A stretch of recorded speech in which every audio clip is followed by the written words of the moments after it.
Look up in the sky! It's a bird! It's a plane! It's a cliche Superman reference! No! It's a new episode of What Happened, the show that dives deep into some of the entertainment industry's most deliriously damaging debacles.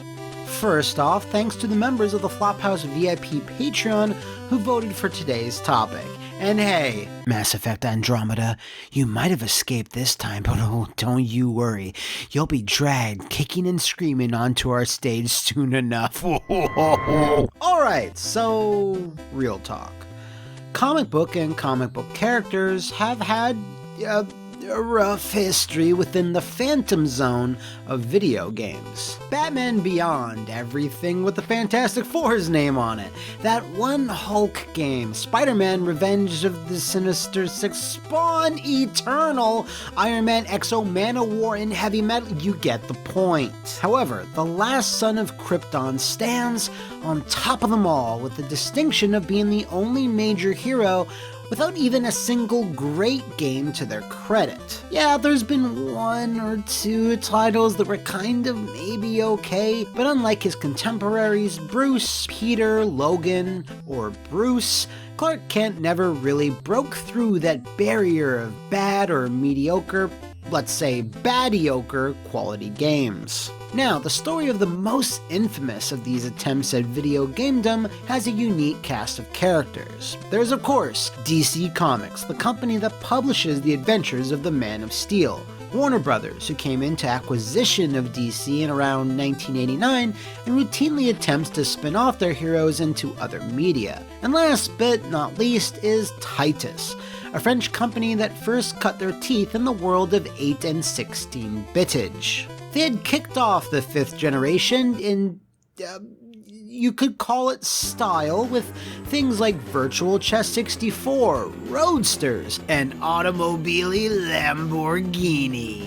In their earlier days, they had also worked with such licensed IPs as Dick Tracy and the Blues Brothers, and the founder of Titus, one Eric Kahn, saw a similar opportunity in late 1996. Warner Brothers had seen massive success with the Bruce Timm-helmed Batman series, and wanted the same treatment for Superman. His cartoon started later that same year, and was part of a big push across a variety of mediums to hopefully make people forget about, well, all of this. Eric Kahn felt if they could score the license to the Man of Steel, it would potentially be the biggest game Titus would ever work on, certainly in terms of character marketability. I had heard from our LA office that Warner Brothers was preparing a new animated TV series around Superman, so I contacted WB Licensing in order to obtain the video game rights. They asked me 3 times if I was serious about making the game.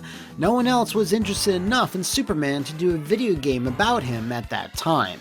Faster than a speeding bullet, both Titus and the Warner Brothers licensing team quickly struck up a strong business relationship as they devised a 3-pronged plan for Supes. This would kick off with a Game Boy title, followed up by an N64 iteration, which would be Superman's big 3D debut, and finally close out with a PlayStation version.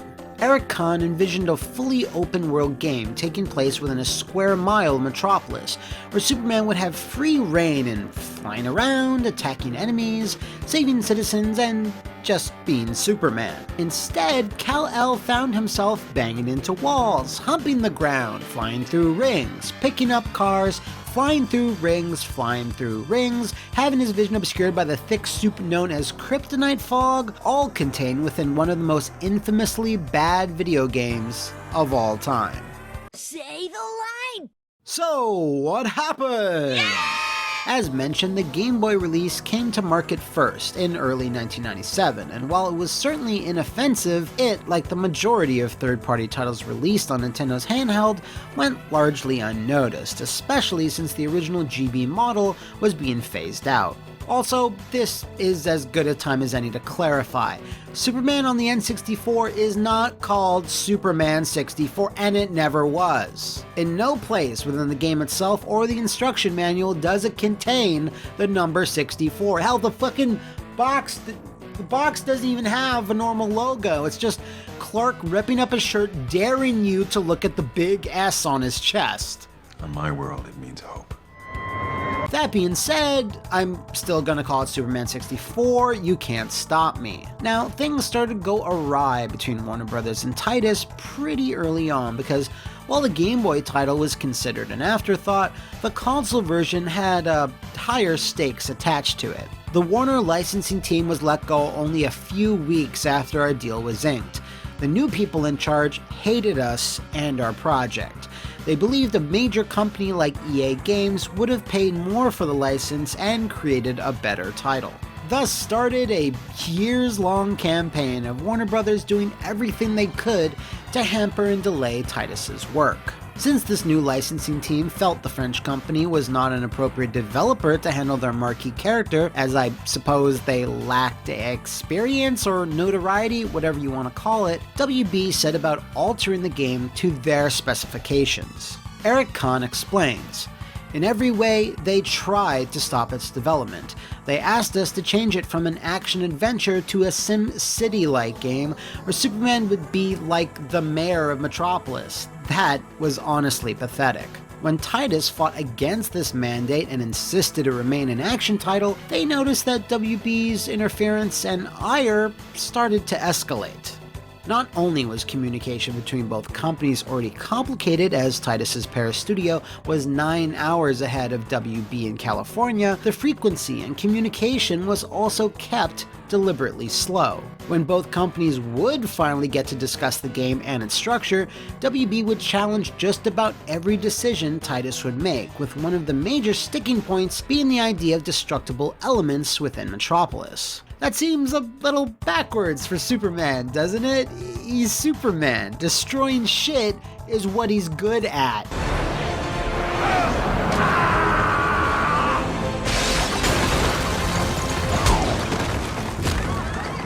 Regardless, Warner Brothers was opposed to Superman laying a finger on just about everything. We developed the 3D world to have significant destructible aspects like walls and floors that could tear away when struck.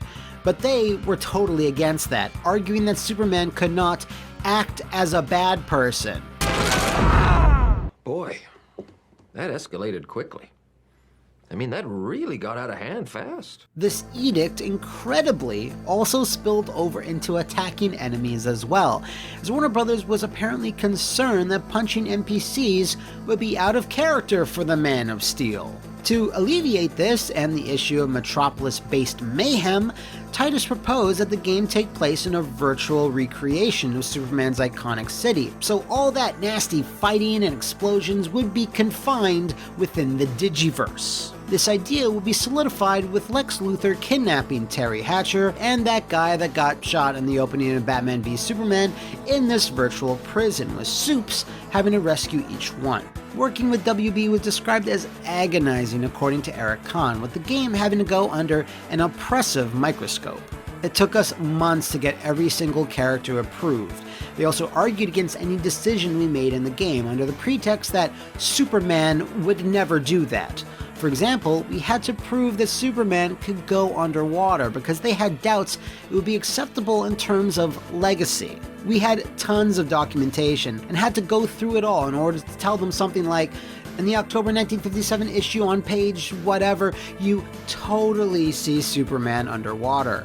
Because of all these production delays, Titus couldn't really work on, say, the Metallo boss fight if they didn't even have Metallo approved yet. This of course had a staggered effect on the entire project, which left very little time to actually optimize the game to run on the N64 in the first place. This was especially detrimental since it was Titus's first 3D action game. While it's true that Virtual Chess 64 predated Superman, in terms of scope and ambition, it was the company's most complicated foray into 3D ever. They needed the time to work out the kinks and the gameplay issues, not make sure that Lois's pink power suit was up to WB standards. Having to restructure their vision to fit all these demands, Eric Kahn admits that the rest of the game suffered for it. We lost so much time answering Warner Brothers and DC's concerns and weird ideas. With more time to focus on the game's development and its playability instead of the surrounding circus, we could have improved the controls and the collision and have made a better game in the end.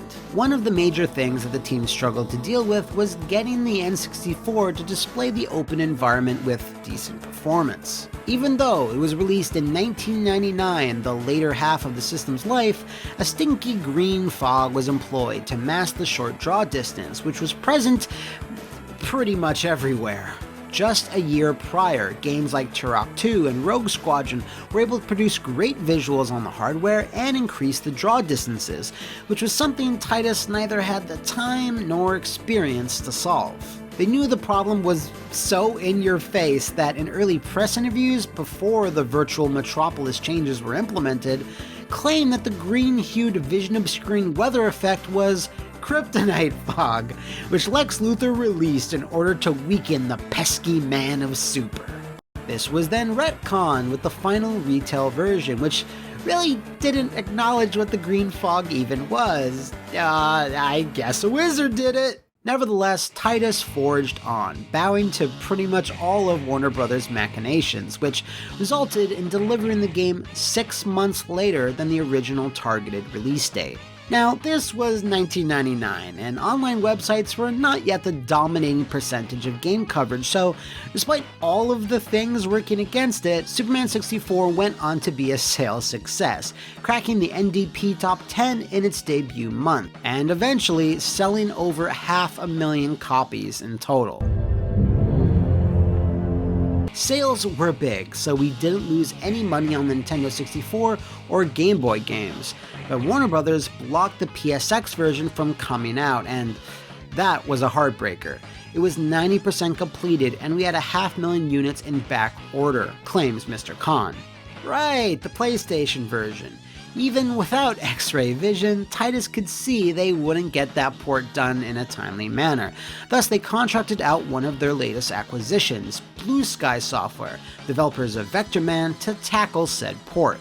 Fortunately, since Titus had already gone through the gauntlet of weird and creepy Warner Bros. Guidelines and restrictions, Blue Sky were able to navigate them in record time and reportedly got the game to an almost finished state before the plug was unceremoniously pulled. Due to the 6-month delay in getting the N64 version out the door, this accelerated the time frame in which Titus's Superman license was valid until. Now, despite it selling, and in case you thought I stuttered, 500,000 copies, Warner Bros. Opted not to extend the working relationship with Titus. This effectively cancelled the PSX version, which, by all accounts, was shaping up to be a massive improvement.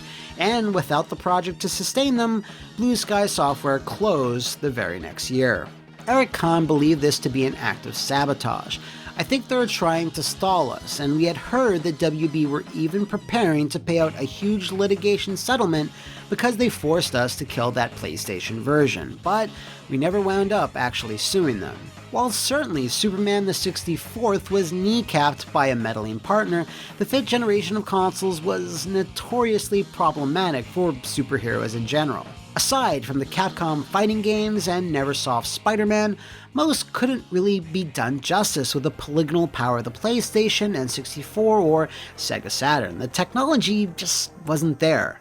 16-bit hardware could render the powers and worlds of superheroes in an illustrative and arcade-like way, but early 3D was just ill-equipped to properly represent super speed, invulnerability, or just being edgy. So even if WB had kept their smelly dicks out of the project, there's a more than good chance that Superman wouldn't have snagged any Game of the Year awards in 1999 anyhow. With that said, I'm gonna have to level with y'all. After having done all this research on Superman, as well as capturing footage off my own cartridge, I gotta say, as a game, if you thought I was gonna say something positive, well then you're probably running for office on planet wrong. It's only gotten worse with age. I literally can't think of anything positive to say about this cursed piece of software. If you ever meet anyone that says, Superman 64 wasn't that bad, have them arrested.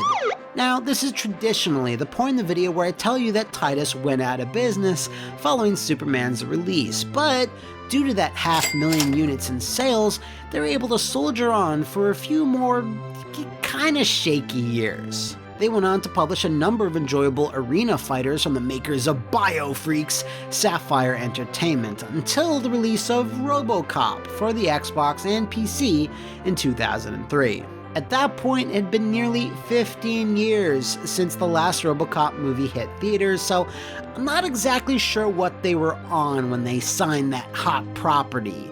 Maybe Nuke? Today, Eric Kahn no longer works in the gaming industry, but instead at Turvo, a company that I can't really ascertain what they do. He had previously found a job working at Interplay during their short-lived and fruitless revival in the mid-aughts, but seemed just as happy to move on to something else. Despite everything, he seemingly doesn't begrudge the game that caused so much aggravation for himself and his studio some 2 decades ago. I coded, designed, or produced over 100 games in my life, so Superman is just one of that 100. That being said, it is in my top 10 in terms of sales, and it's probably also the one that people still talk about, almost 20 years later. As for Warner Brothers, they moved on from being a simple licensor to full-fledged publisher, working their employees to the bone and ruining games with tons of microtransactions and predatory DLC practices. Oh, and they also eventually got their wish because they brokered a deal with themselves and Electronic Arts in 2008 to finally make that fantastic Superman game loved and remembered by all, continuing the great tradition of the character. Wow, so if you know of any other incredible, spectacular, or uncanny video game / movie fusterclucks, smash your way into the Flophouse VIP Patreon or use your heat vision on the comments below to etch your nominations into what we'll tackle next. See you next time, Metropolisians, and thanks for watching!